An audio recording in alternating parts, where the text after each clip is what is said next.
આગળ વાત કરીએ છોટાઉદેપુરની તો છોટાઉદેપુર જિલ્લાનો એકમાત્ર ઉદ્યોગ ડોલોમાઇટ ઉદ્યોગને મંદીનું ગ્રહણ લાગ્યું છે। મંદીને કારણે ખાણ ધારકો 1 મહિના માટે તમામ ખાણો બંધ રાખવાનો નિર્ણય લીધો છે।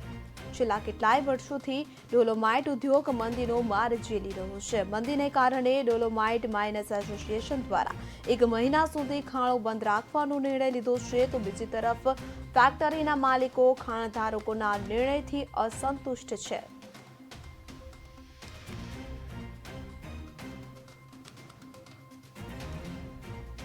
તો આપણે જણાવી દઈએ કે જે પ્રકારે ડોલોમાઇટ ઉદ્યોગને મંદીનું ગ્રહણ લાગ્યું છે। મંદીને કારણે ડોલોમાઇટ માઇનર્સ એસોસિએશન દ્વારા 1 મહિના સુધી ખાણો બંધ રાખવાનો નિર્ણય કરવામાં આવ્યો છે।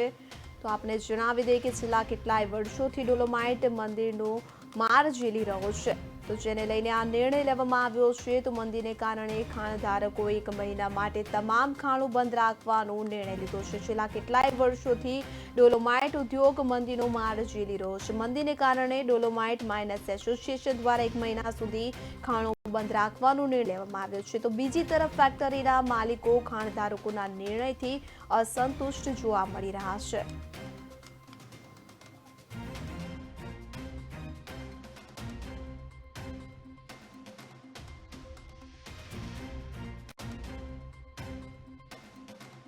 છેલ્લા ઘણા ટાઈમથી ડોલોમાઇટ ઉદ્યોગ ડગુમગુ થઈ રહ્યો છે આર્થિક મંદીના કારણે।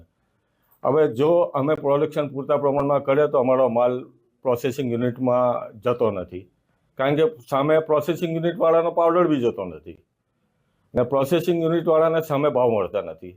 એ રીતના અમારે માઇનિંગમાં ભાવ તો અમને મળે જ છે, પણ અમારા પ્રોડક્શન પર સીધી અસર થાય છે ભાવના હિસાબે। તો જો આ ઉદ્યોગને ઓક્સિજન નહીં આપવામાં આવે તો આ ઉદ્યોગ ગમે ત્યારે ઠપ થઈ જશે। દુઃખ સાથે એવું કહેવું પડે છે કે જે માઇન્સ એસોસિએશનના પ્રમુખે જે લેટર બહાર પાડ્યો છે એમાં ટોટલી ફેક્ટરીવાળાનો વાંક કાઢીને એમને સ્વૈચ્છિક બંધ કર્યું છે, એનું અમને ફેક્ટરીવાળાને ખૂબ દુઃખ છે। મંદીની વાત છે, મંદી દર વર્ષે 2 મહિના ગ્લાસ કંપનીઓમાં આવતી હોય છે, જેના કારણે મંદી ઊભી થઈ છે ને 2 મહિનાથી આગળ મંદી ચાલતી નથી। મંદીના બહાને એમનો પોતાનો અંગત સ્વાર્થ સાધવા માટે હડતાલ પાડી છે, બાકી કોઈ મંદીનું કારણ નથી। ને આ મંદીના નામે સરકારને જીએસટી અને રોયલ્ટીનું નુકસાન જશે, તો સરકારે એના પર ધ્યાન આપવા વિનંતી। કન્હાવાટ, ઝેર, કન્હાવાટ, વન્નાર, ડડીગામ 4 ગામોની અંદર મેં બધું માણે કામ ધંધો કરતા, પણ કે હમણાં બંધ થઈ ગયો એટલે બધાને રોજી બગડી।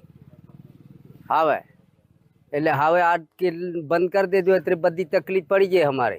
આ મંદી આટલી બધી આવે તો હવે શું કરવાનું? એટલે આને આટલા બધા લોકો આર્થિક અને ધંધામાં બધા અટવાઈ જાય છે, એટલે એના લીધે આ કંઈક સરકાર આનો નિર્ણય લે તો બધા લોકોનું જીવન ચાલે। અને આ લોકોને આર્થિક પરિસ્થિતિ અમુકને એવી છે કે પથ્થર તોડીને જીવન જીવવાનું છે, તો સાંજે એમનો ચૂલો હળગે, ને જો પથ્થર તોડવા ના જાય ને આ બંધ થઈ જાય તો એમનો ચૂલો કઈ રીતે હળગે?